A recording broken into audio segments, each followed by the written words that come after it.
¿Cuál es la importancia de la intervención del FBI en el caso de Hillary Clinton durante esta última semana de la campaña para las elecciones presidenciales de Estados Unidos?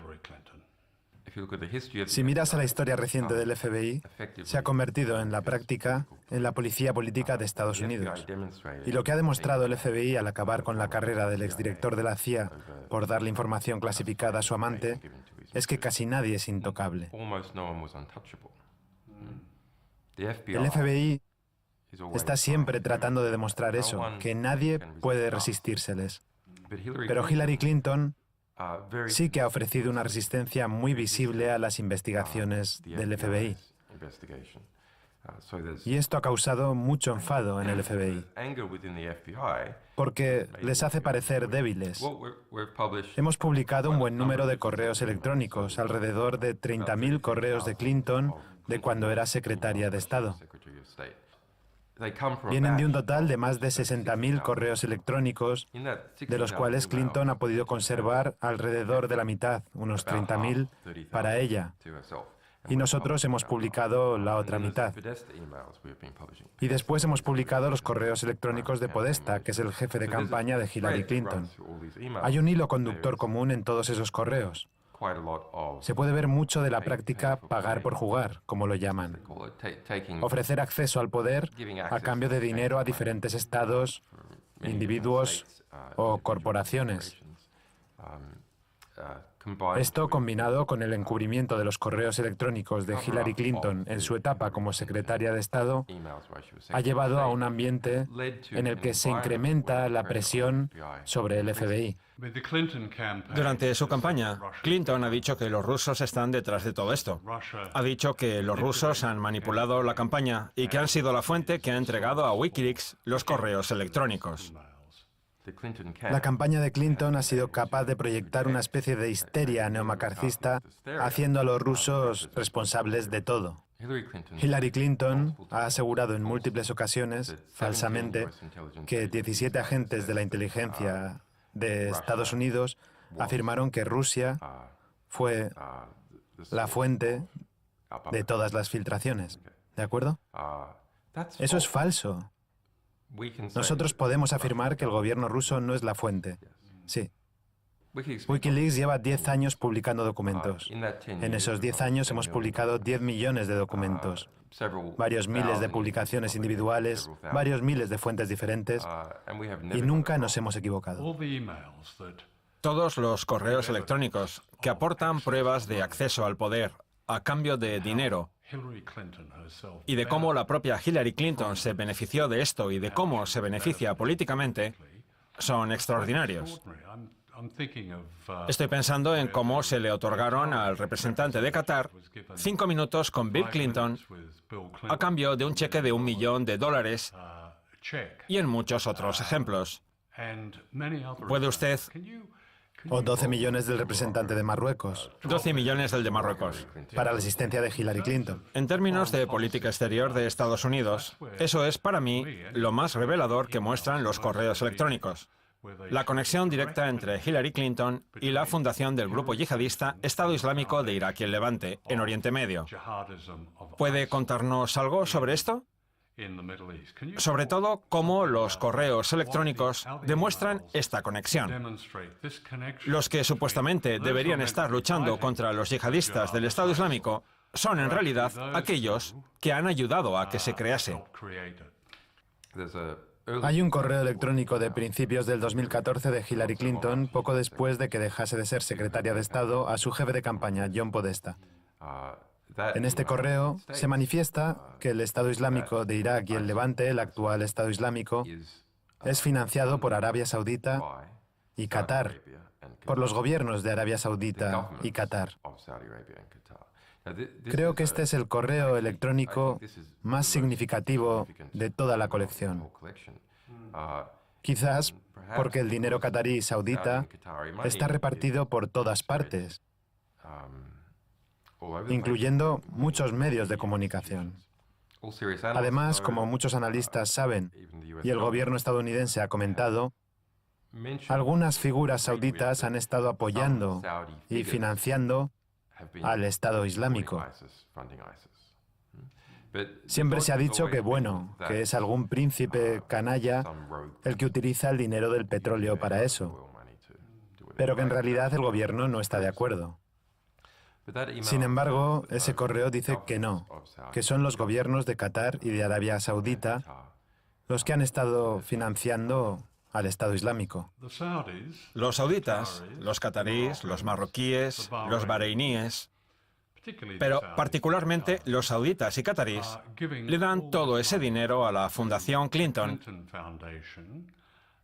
mientras Hillary Clinton es secretaria de Estado y el Departamento de Estado aprueba ventas masivas de armas, particularmente a Arabia Saudita. Mientras Hillary Clinton era secretaria de Estado y los correos electrónicos revelan una discusión significativa sobre esto, se cerró la mayor venta de armas de la historia con Arabia Saudita, un trato de más de 80.000 millones de dólares. De hecho, durante los 10 años como secretaria de Estado, el total de las exportaciones de armas desde Estados Unidos, en términos de valor en dólares, se duplicaron. Se duplicaron. Y, por supuesto, la consecuencia de ello es que este notorio grupo terrorista yihadista, el hoy llamado Estado Islámico, fue creado principalmente con el dinero de la misma gente que le da dinero a la Fundación Clinton. Sí. Eso es extraordinario. Mire, personalmente siento un poco de pena por Hillary Clinton como persona, porque veo a una mujer que está siendo devorada viva por sus ambiciones, atormentada hasta el punto de enfermar o desmayarse como resultado de seguir sin descanso con sus ambiciones. Pero representa toda una red de personas, una red de relaciones también con ciertos estados. La pregunta es, ¿qué papel desempeña Hillary Clinton en esta red? Ella es un centralizador. Hay un montón de engranajes en el mecanismo, desde los grandes bancos, como Goldman Sachs, hasta los elementos principales de Wall Street, pasando por los servicios de inteligencia, gente del Departamento de Estado, los sauditas, etc. Ella es el centralizador que interconecta a toda esta gente. Es una suave representación central de todo esto. Y todo esto es más o menos aquello que gobierna Estados Unidos, lo que llamamos el establishment o el consenso de Washington y sus influencias. De hecho, uno de los correos electrónicos de Podesta más significativos que hemos publicado habla sobre cómo se formó el gabinete de Obama, y prácticamente la mitad del gabinete de Obama fue elegido por representantes del Citibank, algo bastante asombroso. Citibank incluso entregó una lista, Sí, que acabó por ser principalmente la mayor parte del gabinete de Obama. sí. Así que Wall Street eligió al gabinete del presidente de Estados Unidos. Pero si examina la campaña de Obama por aquel entonces, resulta que se mostraba muy cercano a los intereses de la banca. No demasiado cercano a los intereses petrolíferos, pero sí a los de la banca. Así que no se puede entender adecuadamente la política exterior de Hillary Clinton sin entender Arabia Saudita. Las relaciones con Arabia Saudita son muy estrechas. ¿Por qué se mostró tan manifiestamente entusiasmada sobre la destrucción de Libia? ¿Puede hablarnos un poco de lo que nos dicen o le dicen a usted los correos electrónicos a propósito de lo que sucedió allí? Porque Libia es una importante fuente de gran parte del caos que se vive hoy en Siria, el yihadismo del Estado Islámico, etc. Prácticamente era una invasión de Hillary Clinton. ¿Qué nos dicen los correos sobre ello? La guerra de Libia fue una guerra de Hillary Clinton más que de ninguna otra persona. Al principio, Barack Obama se oponía a esa guerra. ¿Y quién la defendía? Hillary Clinton. Eso está registrado a lo largo de sus correos. Involucró en ello a su agente favorito, Sidney Blumenthal. Hay más de 1.700 correos electrónicos de Hillary, de los 33.000 que publicamos, que tratan solo sobre Libia. No se trata de que Libia tenga petróleo barato. Para ella, el derrocamiento de Gaddafi y el derribo del Estado libio era algo que posteriormente podría utilizar al presentarse a las elecciones presidenciales. A finales del 2011 apareció un documento interno llamado el Tic Tac de Libia, creado para Hillary Clinton, que es una descripción cronológica de cómo Hillary desempeñó el papel central en la destrucción del Estado libio. Como resultado, hubo unas 40.000 víctimas mortales entre la población libia. Los yihadistas y el Estado Islámico penetraron en el país. Esto condujo a la crisis migratoria y de refugiados en Europa, porque no solo eran refugiados huyendo de Libia y huyendo después de Siria, sino que se desestabilizaron los países africanos como resultado del flujo de armas. El Estado libio ya no era capaz de controlar por sí mismo el flujo de personas a través de su territorio.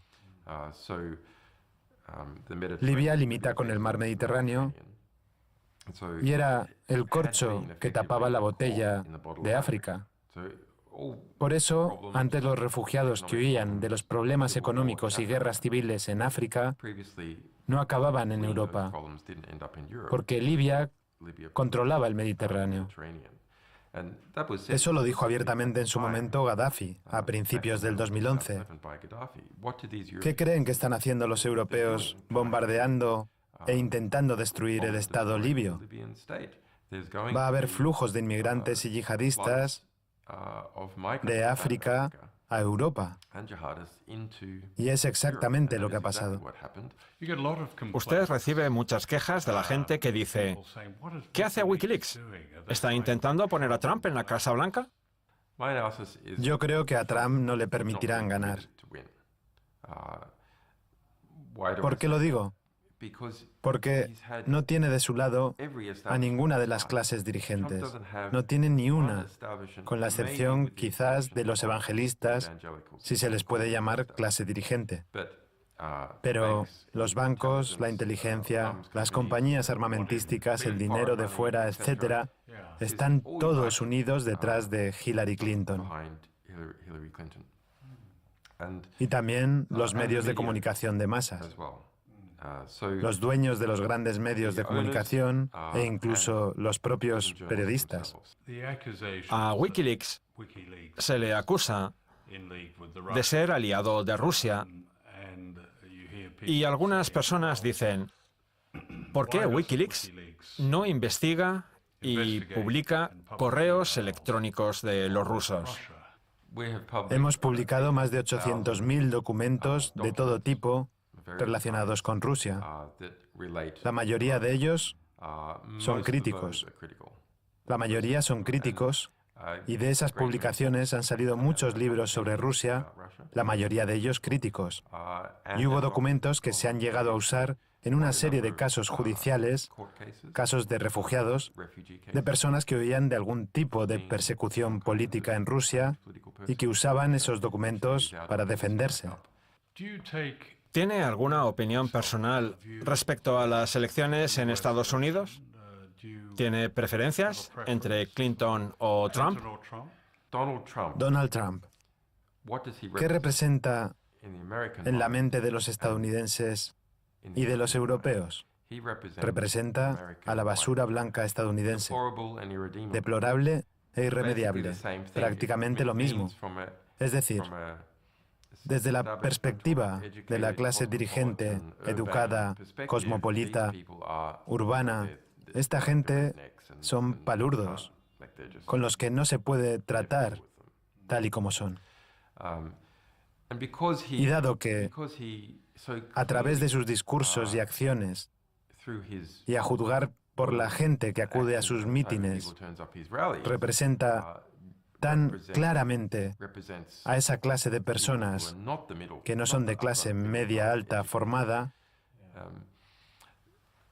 hay un miedo a ser asociado con eso de cualquier modo. Un miedo social que rebaja en clase y estatus a cualquiera al que se acuse de apoyar a Trump de algún modo, incluso simplemente criticando a Clinton. Y si analizamos cómo la clase media obtiene el poder económico y social, eso cobra mucho sentido. Me gustaría hablar de Ecuador, ese pequeño país que le ha dado refugio y le ha dado asilo aquí, en su embajada en Londres. Ahora Ecuador ha cortado Internet aquí, donde estamos grabando esta entrevista, en la embajada, por la obvia razón de que temen que se les acuse de influir de alguna forma en la campaña presidencial de Estados Unidos. ¿Puede decir por qué lo hicieron y qué opina del apoyo que le otorga Ecuador? Volvamos 4 años atrás. Solicité asilo político a Ecuador en esta embajada debido a la solicitud de mi extradición por parte de Estados Unidos. Como resultado de esto, un mes después, me concedieron el asilo y la embajada fue cercada por la policía. Fue una operación policial bastante cara. El gobierno británico admite que gastaron más de 12,6 millones de libras. Lo admitieron hace más de un año. Y ahora hay policías encubiertos y cámaras de vigilancia robóticas de todo tipo. De modo que ha sido un conflicto bastante serio, justo aquí, en el corazón de Londres, entre Ecuador, un país de 16 millones de habitantes, y el Reino Unido. Y también los estadounidenses que estuvieron ayudándoles. Así que lo que hizo Ecuador fue algo valiente y con principios. Ahora se aproximan las elecciones en Estados Unidos. Las elecciones en Ecuador son en febrero del año que viene. La Casa Blanca siente que hay tensión política debido a la información verídica que hemos estado revelando. Wikileaks no publica desde el territorio que está bajo la jurisdicción de Ecuador, desde esta embajada o desde el territorio de Ecuador. Publicamos desde Francia, publicamos desde Alemania, publicamos desde los Países Bajos y algunos otros países. Así que el intento de presionar a Wikileaks se hace a través de mi estatus de refugiado. Eso es realmente intolerable. Intentar evitar que una organización publique una información verdadera que es de gran interés para el pueblo estadounidense y para otros acerca de unas elecciones. Cuéntenos qué habría pasado si hubiera salido de esta embajada. En ese caso, la policía británica me habría detenido inmediatamente, luego me habrían extraditado de inmediato a Estados Unidos o a Suecia. En Suecia no hay cargos contra mi persona. Ya estoy libre de cargos. Así que no sabemos a ciencia cierta qué pasaría después. Pero sí sabemos que el gobierno sueco se negó a prometer que no me iba a extraditar a Estados Unidos. Han extraditado al 100% de las personas que ha solicitado Estados Unidos, al menos desde el año 2000. Así que durante los últimos 15 años, todas y cada una de las personas de las que Estados Unidos pidió su extradición a Suecia han sido extraditadas y se niegan a ofrecer ninguna garantía. Así que es... sí. La gente pregunta a menudo cómo hace frente al aislamiento aquí. Mire, una de las mejores características de los seres humanos es su capacidad de adaptación. Una de las peores características de los seres humanos es su capacidad de adaptación. Se adaptan y empiezan a tolerar abusos. Se adaptan a participar en estos abusos. Se adaptan a las adversidades y siguen adelante. Entonces mi situación Sinceramente, estoy un poco resignado. Este es el mundo. Visualmente, este es el mundo. Es un mundo sin ver la luz del sol, por otro lado, ¿no? Es un mundo sin ver la luz del sol, pero llevo mucho tiempo sin verla, así que ya ni me acuerdo de cómo es. Al final te adaptas. Lo que más me irrita realmente es que mis hijos pequeños también se han adaptado. Se han adaptado. Se han adaptado a estar sin padre. Ha sido una adaptación muy difícil que no pedían. ¿Está preocupado por ellos? Sí, estoy muy preocupado por ellos y por su madre. Sí. Algunas personas se preguntarían, ¿por qué no acabó con todo esto? ¿Por qué simplemente no salió de este edificio y permitió que le extraditaran a Suecia? La ONU ha estudiado todo este caso. Durante 18 meses han estado recogiendo formalmente alegaciones de todas las partes en litigio, yo y la ONU, contra Suecia y el Reino Unido. ¿Quién tiene razón? La ONU llegó a la siguiente conclusión. Me detuvieron arbitrariamente y me privaron de libertad ilegalmente. Lo ocurrido va en contra de las leyes que el Reino Unido y Suecia deben obedecer. Es un abuso ilegal. Es decir, la ONU preguntó oficialmente qué estaba pasando aquí, qué explicación legal pueden darle a esto. La ONU les dice que deberían reconocer el asilo, pero Suecia contesta oficialmente a las Naciones Unidas, no, no vamos a hacerlo, y deja abierta la posibilidad de extradición.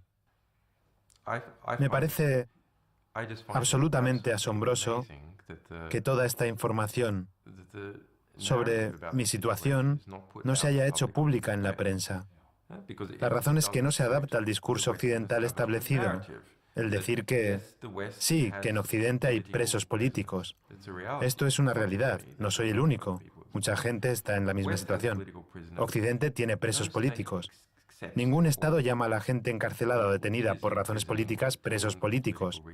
No los llaman presos políticos ni en China, ni los llaman presos políticos en Azerbaiyán, y no los llaman presos políticos ni en Estados Unidos, ni en el Reino Unido, ni en Suecia. Es absolutamente intolerable tener semejante autopercepción. Pero aquí tenemos un caso. Me refiero al caso de Suecia, en el que nunca me han acusado de ningún delito, en el que se me ha dejado libre de cargos y declarado inocente, en el que la mujer que me había acusado dijo que la policía lo había montado todo, en el que las Naciones Unidas declararon oficialmente que todo era ilegal. Ecuador también estudió mi caso y determinó que me tenían que dar asilo. Estos son los hechos. Ahora, ¿cuál es la retórica? Es diferente. La retórica está fingiendo constantemente que se me ha acusado de un crimen, sin mencionar nunca que estaba libre de cargos, sin mencionar que la mujer que me ha acusado dice que la policía lo ha montado todo, tratando de evitar que la ONU determine oficialmente que todo es ilegal. Ni siquiera han mencionado que Ecuador ha hecho una valoración oficial a través de sus procedimientos oficiales y ha deducido que sí, que soy sujeto de persecución por parte de Estados Unidos.